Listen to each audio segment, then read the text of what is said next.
A quick and easy guide to beating headmistress Hecate, the first boss in Hades 2. Now this battle is split into 3 phases, and at the beginning of phase 2 and 3, she'll cast herself an impenetrable shield and call in reinforcements that you'll have to deal with before you can go back to dealing damage to Hecate. So let's have a look at her moves. First of all, we've got the Ring of Fire that expands and contracts, and you can avoid it entirely by just staying out of its radius. Or you can dash in and get as many hits as you can before you need to dash back out. Then you've got these fire swipes that she does with her staffs. Now the thing that you need to notice here is how she lifts those staffs up.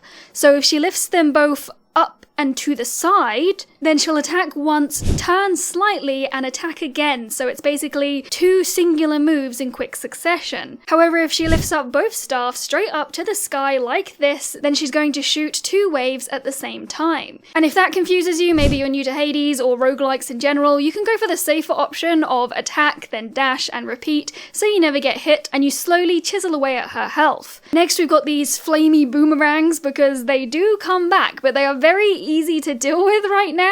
I don't know if this was intentional. Basically, you can just dash in close for your attacks to the side of her that she hasn't sent projectiles in, so you won't get any surprises when they come back in. And she can also create 2 clones of herself, and if you hit one and it lights up green, well, that's a clone and you're not going to do any damage. Only her true form will take damage when she has these clones in the field. Now, you can just avoid them all quite easily, but if you'd like to try and find her true form while her clones are active, you can expect moves like rings of fire from each of them, these orb-like projectiles, more boomerangs, and this fire breath move. It's not breath at all, it just reminds me of firebenders. At the beginning of phase 2, when she's at about 2/3 health left, she summons some witches who are fairly weak, but you'll notice a new move where she casts a target on the floor. Avoiding the targets is quite simple, just make sure you're actually dodging out of them and not dodging into them because you've misjudged the distance. And then at the beginning of phase 3, when she's got about 1/3 health left, she'll summon even more witches as well as casting a morph spell that will act like a homing missile, and it will be coming for you, trying to turn you into a sheep. Now, it's actually very easy to deal with. It's quite funny the first time you see it, but as it gets closer to you, just dodge straight into it and it will have to change its trajectory.